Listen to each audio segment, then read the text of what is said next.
What's going on, everyone, and welcome to Movie Emporium's TV review of the first season of the original Netflix series, Tribes of Europa. Now, this series, of course, is created by Koch. Now, before we begin, hey, if you like this channel, awesome, hit the subscribe button to join Movie Emporium, hit that notification bell at the top to find what's coming next. If you like this video, awesome, hit that like button, as well as commenting below any video to watch, including this one. So, taking place in about 50 or 60 years into the future, Tribes of Europa is the story of the basically collapse of the European Union. In essence, what Europa is Europe and, their form of communication in German and stuff like that, which I thought was actually kind of fascinating. I actually didn't know that Europa was actually Europe. I thought Europa, the story was going to take place on one of the Saturn moons. But in essence, the European Union or the European Union has completely collapsed. And so in this first season, we focus on 3 tribes. And because of the reason for that is so it can kind of be focused and condensed, not having a million things going at once. And so to kind of condense this story down to make it kind of watchable, there's 3 tribes that this story composes of. And the first story, or the first tribe, I guess you could say, is the kind of protagonist tribe, which is the Origines tribe.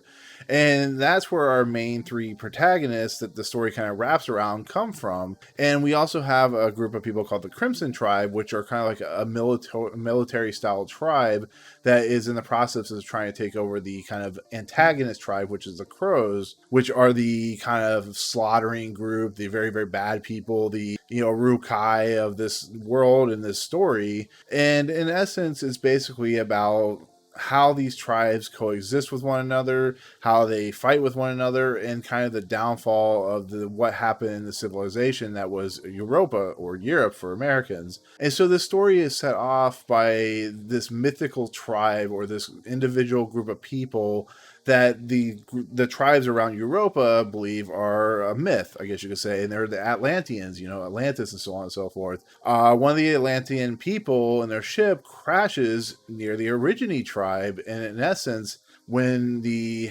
young kids, which are Liv, Alaya, and Keanu, go in to investigate what happened, they discover an Atlantean, and they discover what is called an Atlantean cube, which we don't know have any idea what that purpose is. But once everybody in the other tribes figures out that an Atlantean is real and has crashed, they start to go after this cube, which is very, very important, which you do learn about later on in the series. And so with that said, there is basically a takeover of the Crows over the Origine people. They basically slaughter them, and it basically divides Liv, Alaya, and Keanu into 3 different stories, where Liv goes off and ends up being with the Crimson people, and then we have Alaya, who ends up meeting this guy named Moses, who, because Alaya is holding the cube, becomes very, very important to the idea of what the story is and how it's proposing. And then Keanu gets, with his father Jacob, gets kidnapped by the Crow people and taken to the prison camps, or the Crow settlement. And in essence, it's a Lord of the Rings style story where you have an individual that has the ring, or in essence the Atlantean cube. You have one guy who is captured, very similar to like Gollum or something like that, that's in the Crow camp. And then you have another person that's very much in the like Faramir and Gondor situation and so on and so forth with Liv. And not to spoil anything more of the stories start to converge on one another as these characters start to grow and start to, be put into their own world. We see Keanu being forced by this character named Sophia into things he doesn't want to do. We see Liv becoming a much stronger woman, becoming a much stronger soldier, having to make tough decisions. And then we have Alaya, like I said, who goes with Moses to basically figure out what this cube is and what its purpose is, which actually opens up a really interesting story arc that may or may not play out in the second season. It's just, leave it at that. And so to get on to my review in a little bit, I just kind of want to place a kind of chess pieces of what I'm talking about. This series to me is very, very fascinating because it's coming out on Netflix. And the one thing we know about Netflix that is more relevant to anything is a lot of these series, unless you've been watching a lot of series like this, or you've been watching a lot of types of genres like this, can happen to be buried underneath a lot of other stuff that's being released in the same week by Netflix, because even through the pandemic, even through everything that's been going on, they seem to have a gluttony of just stuff that's constantly put out there, which is very nice and kind of awesome because it gives us, a reason to spend our $20 a month. But unlike something like the Martin Scorsese film, like The Irishman, or, a Steven Soderbergh film or something like that.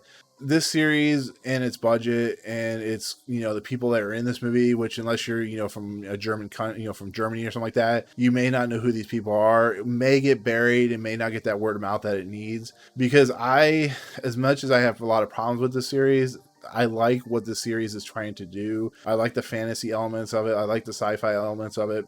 I like the acting of the characters, the actors and actresses in this series. And I like the idea that what the series is doing. But it's a series that can get completely buried and not even talked about because of that whole nature of just how much stuff comes out and what Netflix makes a priority and what doesn't. And so with that said, Philip Koch, as the creator of the series, with the help of Jana Burbach and Benjamin Seiler, sorry if I mispronounced that, this series was created as a response to Brexit, which is really, really fascinating. I actually was reading through the production notes, which Netflix, when they give you like media copies of stuff to screen, they give you production notes, and there are a lot of notes about the series or about the movies you watch, which is awesome because you can learn a lot of stuff about it. But the thing I found most fascinating, because the other stuff's more like we found this short story and we found it very interesting, so we wanted to expand it. And Netflix was like, "This is cool. We want this as a short or series or whatever." It's like I was saying just a minute ago. Philip Koch was very kind of upset by what was going on with Brexit, with the whole idea of the European Union, of the United Kingdom getting out of the European Union, of the whole mess situation with that. And he devised a story of what would happen if a world had exited Brexit or exited the European Union, and what would that entail? Well, he went into Black Mirror territory where everything completely collapsed upon one another. That's not what's happening in the series, because the series is more of just a breakdown of societal things like Hunger Games in a lot of aspects. But he took that Brexit idea and that thing that made him angry and basically formed a series that was about what would happen if the European unions like England or Germany or Spain or France completely collapsed upon one another. And it's, created this like Horizon Zero Dawn style world where, everything is kind of basic. The vehicles are very sparse. There's a lot of horse riding. There's a lot of like buildings that are completely destroyed. The Crimson Party lives out of this like high-rise building that is like windowless and stuff like that. It's the same thing with the crows. The Origine people live in like the wooded area, so they're more like if you watch Robin Hood, Prince of Thieves, or Willow, they're like kind of the wood people and so on and so forth. So it's very much like an RPG, if you could guess it in that way. But that gets me to my review of this actual show. This show I really enjoyed. I really did. I like the characters. I think the actors who play Liv, Elia, and Keanu are fascinating to watch. I think Liv gets the most growth. I think Elijah gets the most fun. I think Keanu gets the most the most stuff that you just don't want to have happen to a person happens to him. And because he's a capture of the Crow, and he gets the kind of the look of the kind of one of the main Crow people, which is named Sophia. His story goes into some really interesting places that you kind of expect to see where it's coming from. But when I go into like Liv's character, she's trying to rescue her family from the Crows, and she's going to do everything it takes. It leads her into some really interesting confrontations with the Crow people.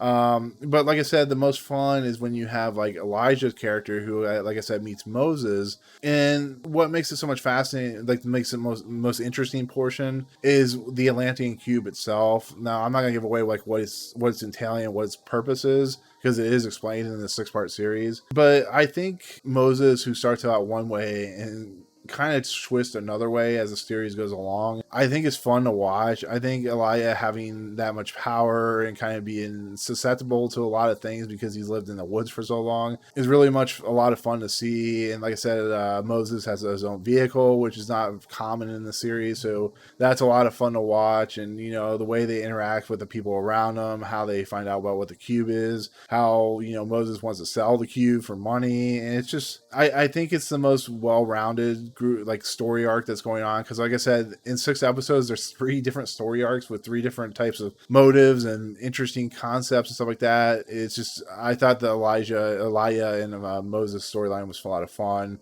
had a lot of humor and enjoyment, and it has a very interesting payoff at the end of the season. So the things that I really do like about the series outside of the acting too is the production quality. The production value is outstanding. I don't know how much this series cost or how much it cost to produce, at least the first season, but it feels like $150 million show. It feels well developed. It feels well produced. The nature of where they're at, the countryside, the buildings and ruins, and the visual effects the visual effects work, as little as there is quite good. The costuming, everything about this world is 100% authentically feeling. It gives you a lot of cool, like I said, sci-fi feel, like sci-fi show feel, but I really feel like they put a lot of effort, especially into the developing this world and creating like this three tribe world, and creating like this is very dystopian feel to it. And I give them a lot of credit, but like I said, I have no idea how much the budget was, but I give them a lot of credit for just developing a really kind of interesting feel to a place that nobody wants to live in. Everybody wants to live in the world that we live in now, where we have our own houses and electricity and air conditioning and hopefully not snow in Texas, that type of thing. But like I said, I really like the development of the world itself. I felt like it was really just well done and well paced. So, but that leads me into what I really have problems with. And I'm not the biggest fan of negative stuff, because when it comes to stuff like this, a lot of people put a lot of hard effort into the work of the show or the movie or whatever. You want to give them credit for where credit's due. But this series has a problem, a major problem at that. And it's something they need to fix in the second season in order for the series to be something truly special. And that one thing is to fix the idea of the story. Now, the story is the main focus of what your show or movie needs to have, and it needs to make sense. Now, it's not saying that the show doesn't make sense, because it has the simple plot of what you need to do. But the problem with the series is it moves so quickly throughout 6 episodes that it almost feels like it's missing 4 episodes of plot construction, of plot development. There are points in the story where the holes become so big of the plotting that you almost become completely confused on what you're watching. So, for instance, like, you have Keanu's story, and it just kind of rushes forward into the very end, where you have a character that doesn't feel like he's been transformed as much as he has. And then, like I said, Elia and Moses' story goes to some interesting places, but it goes there so quickly that you've lost everything in between, that it feels like it's missing so much of so much layering that can make these characters so compelling. So you get, in the end, in the process, you get very simplified characters and very simplified story, to the point where it almost feels like a 1,000-page book being turned into a 100-page, thing for dummies type of story. And that's just not fun. You want to watch these characters and their kind of development through the entire series, but as you're watching these characters develop, they just feel like they're missing like whole arcs of their story. And I understand you gotta do a lot in 6 episodes, which is what I'm worried about with the Winter Soldier episode series. It's on Disney Plus. Is it's only given it 6 episodes to tell the whole story. And at least we're getting another season here, which is why I hope Philip Koch and the production crew, could start reworking and start getting their groove in the second season, helping develop the story. Because if it goes where it's going now, by the end of the second season, if it does what it did this season, you're going to completely wonder why you're even watching the series. Like, it's going to completely start confusing you. It's going to make you angry. It's going to make you just wonder, what is the point that I'm keeping up with this series at all? You're going to go find something new that's much more engaging, much more entertaining. And like I said, I don't want to bash them for making not a very entertaining show, because what they have in its nutshell by itself is very entertaining. It's just, there's a lot of stuff in the story missing. There's just a lot of movement that's so quickly that you lose a lot of lost in translation stuff. And it just, I don't know. I completely just started going, why? What is even happening? What's the purpose? And why do I care about these 3 characters that just feel kind of hollow in a lot of sense? And like I said, when they start meeting characters like, Liv meets David and stuff like that, there's an interesting dynamic there, but it just feels like it's too rushed. And I think that's just its major problem. It was given a budget and probably a time frame, and it rushed to that time frame. So I'm hoping that if this series gains traction and a lot of word of mouth, it'll start gaining some kind of, a way for the Philip Koch and the creators to basically kind of knead the story like a bread dough or something like that, and kind of give it more of a rise and more of a center and stuff like that you can kind of start fully going on board with. And like I said, the characters are interesting, but there's just nothing there through a lot of it. You just feel like there's too much rushing quickly as it gets closer and closer to the end. You get to the climax of the eventual end of the season, and then you're left on a cliffhanger, and you realize there was so much that could have been put in there. There could have been a couple more episodes, that rushing it just didn't help the series at all. So for the first season, I'm going to give them some kind of a pass, because the series has a lot of potential and a lot of engaging content. But they need, like I said, they need to knead that dough. They need to let it bake a lot longer, and they need to get more episodes in there, because once again, like I said, you're going to lose that audience, and that's exactly what's going to happen, especially in the first season. There are probably going to be a lot of people go, this series is just not doing for me. And like I said, it needs at least a couple more episodes in the second season to keep me fully on board, because at this point, I'm kind of holding on to the side. But if the second season continues where the first season goes, I'm going to jump off that ship pretty quickly. So on top of that, just kind of word of warning, there's a lot of violence in this series. There's a lot of gore and decapitations and killings and sex and nudity, and that's not your cup of tea. This is definitely something you should watch. So anyways, with that said, I'm going to give this series a 7.5 out of 10. An interesting kind of start to a series. I hope it gets better in the second season. Hopefully, if there is a second season. But for right now, it's a start. It just needs to get better. So that's where I'm going to leave it. So anyways, that's my take on this first season of Tribes of Europa. Thank you so much for watching. When you decided to watch a series, or if you have watched the series by the time you watch this review, let me know what you thought of the series in the comments below. Do you agree with me? Do you feel it needs a lot more work, or are you on board with it? Either way, all that good stuff. But anyways, let me know in the comments below what you think of the series. But if you like what you see on this channel, hit the subscribe button to join Movie Emporium. Hit that notification bell at the top to find out what's coming next. If you like this video, awesome. Hit that like button. And as always, we'll see you guys on the next video. Peace out.